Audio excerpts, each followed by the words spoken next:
അതായത് നമ്മൾ വീട്ടിലിരിക്കുമ്പോഴേ ഒരു പക്ഷിരാജൻ പരുന്തുംകുട്ടി നമ്മളെ കളിയാക്കുകയാണ്. അതായത് ടൈമിങ് തെറ്റിയിട്ട് ആളുകൊണ്ട് വരും, അപ്പം നമുക്ക് വീഡിയോ ചെയ്യാൻ പറ്റില്ല. അപ്പം ഈ വീട്ടിൽ വന്നിട്ട് കാര്യമില്ല, കണ്ടൻറ്റുകൾ തരാം പുറത്തേക്ക് ഇറങ്ങുകയെന്ന് പറഞ്ഞിട്ട്.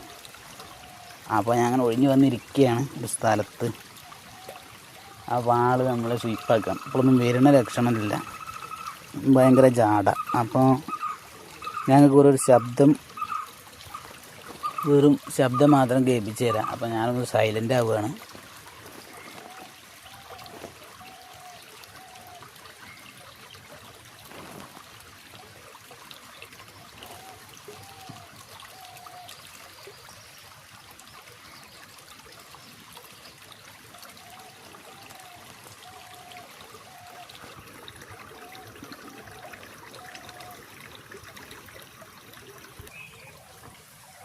പിന്നെ നമ്മളെ തോളത്ത് എന്താണ് ഈ തുണ്ട് ഇട്ടുണ്ടെന്ന് വെച്ച് കഴിഞ്ഞാൽ, നമ്മൾ പുറത്തേക്ക് ഇറങ്ങി കഴിഞ്ഞാൽ അവർക്ക് ഈ കളറ് മനസ്സിലാക്കാൻ കഴിയും. അപ്പോൾ ഒരാളെ ഉള്ളൂ എന്ന് കരുതിയിട്ട് നമ്മൾ പോന്നു കഴിഞ്ഞാൽ ചിലപ്പോൾ ബാക്കിലിരിക്കുന്നുണ്ടാവും, നെയ്സിൽ വന്ന് തലയിലും ഇരിക്കും തോളത്തും ഇരിക്കും, വല്ലാണ്ട് ഇണങ്ങിക്കഴിഞ്ഞാൽ. അപ്പോൾ അതാണ് അതിലൂടെ ഞാൻ വല്ലാണ്ട് സംസാരിക്കാൻ നിൽക്കാത്തത്. അപ്പോൾ നമ്മൾ വിചാരിക്കും ആദ്യം ആക്രമിക്കാൻ വരികയാണ്, പക്ഷേ അത് അതിൻ്റെ സ്നേഹം കാട്ടുകയാണ്. ആക്രമിക്കുകയാണെങ്കിൽ അറിയാമല്ലോ, പരുന്ത് ആക്രമിക്കുക എന്ന് പറഞ്ഞു കഴിഞ്ഞാൽ അത് കൊക്കുകൊണ്ടും കാലുകൊണ്ടും ഒരേ സമയം ആക്രമിക്കും. അപ്പോൾ അതതിൻ്റെ സ്നേഹം കാട്ടാൻ വരികയാണ്.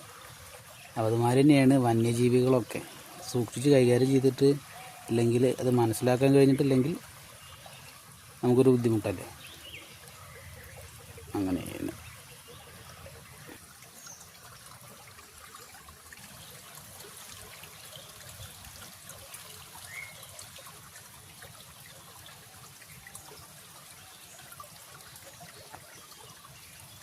ഇദ്ദേഹം നിരുപദ്രവകാരിയാണ്.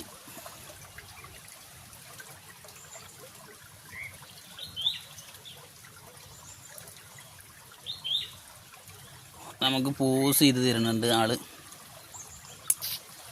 ഇവിടെ അടുത്തെങ്ങാനും ഇദ്ദേഹത്തിൻ്റെ കൂടുണ്ടാവും.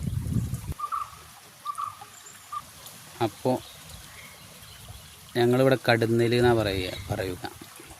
അപ്പോൾ അദ്ദേഹത്തിൻ്റെ ചെറിയൊരു കൂടുണ്ട്, വാസസ്ഥലം. അത് ഞാൻ കാണിച്ചു തരാം. ഒരു ചെറിയ ഡേഞ്ചർ പിടിച്ച പണിയാണ്, അതല്ലാന്നുണ്ടെങ്കിൽ ചിലപ്പോൾ ദേഹത്ത് കുത്തും. പക്ഷെ എന്നെ ഒന്നും ചെയ്യൽ പതിവില്ല, ഞങ്ങൾ ഭയങ്കര ഇണക്കത്തിലാണ്.